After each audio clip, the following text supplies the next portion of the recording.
I was someone who did it as a hobby and, just for myself and maybe a little bit for my wife, but mostly for myself. If I'm being honest, I just want to be bigger, be better in bed, push my boundaries. It's something I like to do in general. So yeah, I didn't know that all of this research and hobby is going to become my life's mission, Crazy. Yeah, so I learned a lot the past 10 years. That's how long I've been running the company. And the first thing, one of the things I learned is that there are three primary reasons why people get pumps. The first group are people who can't really get it up, right? So they have erectile dysfunction. These are usually older people. It doesn't have to be that way. There are younger people who have that too. But they're usually in their 60s, 70s, and 80s. They can't really take Viagra or Cialis, either because it stopped working, and it does stop working after a while for a lot of people. Really? I didn't know that. It does, yes. Wow. If you take it for years, a lot of different pills. You get immune to it. Exactly. And your blood vessels in the penis shrink. So what's the outcome? You get softer erections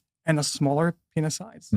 That's something you should know. By the time you're 60, you will lose up to 20% of your penis size. Damn. Yeah. I've never heard someone talk about that. Yep. And you'll have some form of ED. And yeah, everyone's probably too ashamed.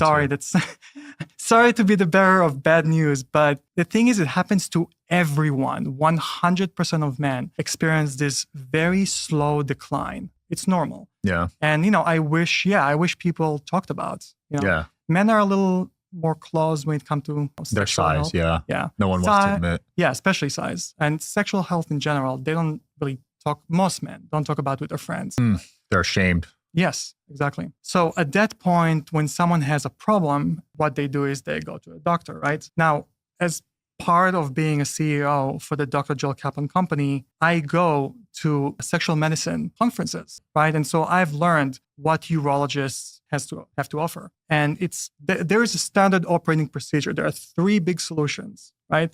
And so the first one, when you go to your doctor, the first thing they're going to tell you is they're going to prescribe Viagra or Cialis. Yeah. And that's okay. But the thing is, pills are Band-Aids, right? They're temporary. They don't really address the root cause of the problem, right? So you just stuck using them forever. And by forever, I mean until they stop working. Yeah. And when they do stop working, you go back to your doctor. And what your doctor is going to do is they're going to prescribe an injection. Jeez. Have you ever heard of Trimix? No. Okay, so Trimix is an injection that you basically have to stab yourself in the dick every time you want to have sex. What? This is not like PRP or anything like that. Every single time you want to have sex, you have to inject yourself. It sounds painful. It is.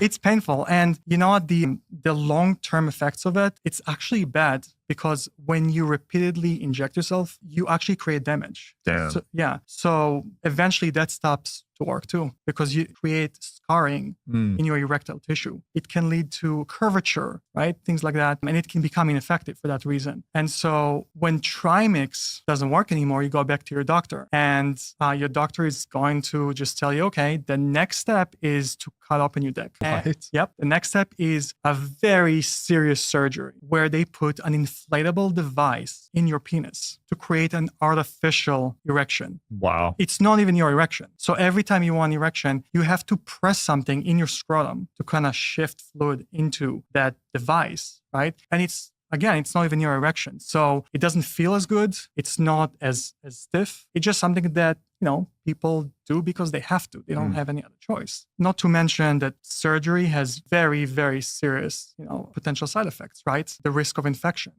I've seen in one of those conferences, I've seen pictures of what it looks like when one of the surgery doesn't go well, when the patient gets infected. It's horrifying. Do not ever Google that kind of surgery or what an infection looks like. You will be horrified for life. Oh, man. Yeah. So, again, pills are temporary. Trimix, you're just creating scarring tissue. These all sound terrible compared to a pump. They are, yes, exactly. And these are the three solutions that urologists offer their patients.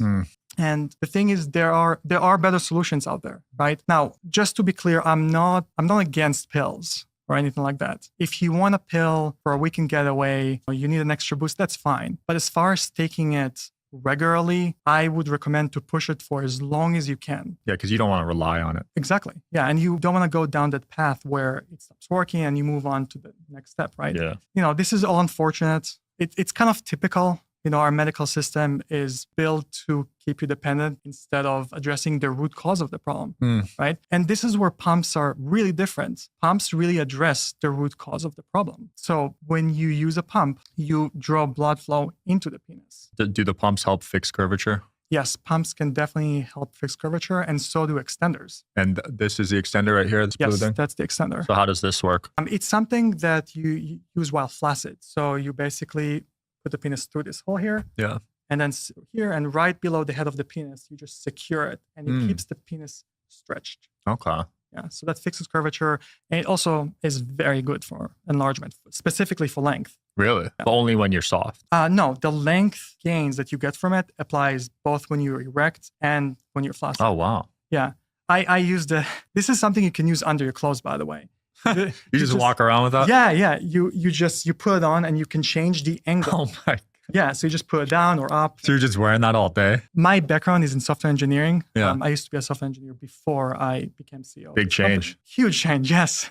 Yeah, and as a software engineer, you sit down a lot. Right. So I would just sit down in my office, program while wearing the extender under my pants with other people in the office. No one knows. No one ever called you out? Nope, absolutely Wow. not.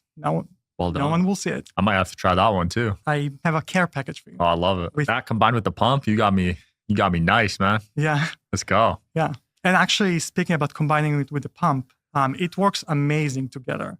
Oh, so you wear that in the pump too? You could. So it really depends on what goal you want to accomplish. There's a reason why I recommend a pump first and mainly because pumps have so many benefits. It's not just about length, right? You get girth, you get length, you reverse atrophy. And that's the thing, like everything we spoke about sound like a lot of bad news. Yeah. But there are good news. There are good solutions out there. And pumps are the most researched and medically backed solution for erectile dysfunction and to reverse atrophy and to enlarge the penis. As long as it's a good quality one. Yes, it definitely needs to be. Yeah, is this glass or? It's polycarbonate. Yeah, it feels like it's quality. Extremely hard plastic. You can throw this against the wall right now in front of all the cameras and nothing will happen to it.